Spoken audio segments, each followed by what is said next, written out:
আসসালামু আলাইকুম এভরিওয়ান, সবাই কেমন আছেন? আজকে রান্না করব গরুর মাংস।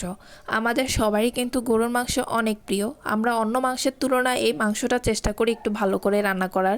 যার হাতের রান্না ভালো হয় সে যেভাবেই রান্না করে খেতে ভালো লাগে, আর যার হাতের রান্না ভালো হয় না সে যদি সব মশলা দিয়েও দেয় তারপরেও কিন্তু মজা হয় না।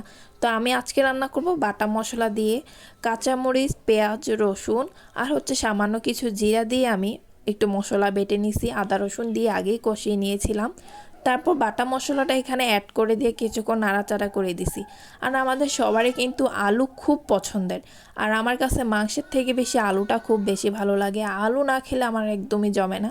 তো আমি সাথে অ্যাড করে দিলাম আলু। আর আলু দিলে আমার কাছে মনে হয় মাংসের স্বাদটা অনেক বেশি গুণে বেড়ে যায়, তখন আমার কাছে খেতেও ভালো লাগে। আর তার সাথে আমি অ্যাড করে দিলাম জিরার গুঁড়া, এর সাথে কিছু গরম মশলার গুঁড়াও ছিল।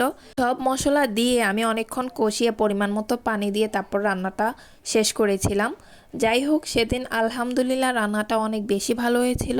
সবাই খেয়ে অনেক ভালো বলেছে।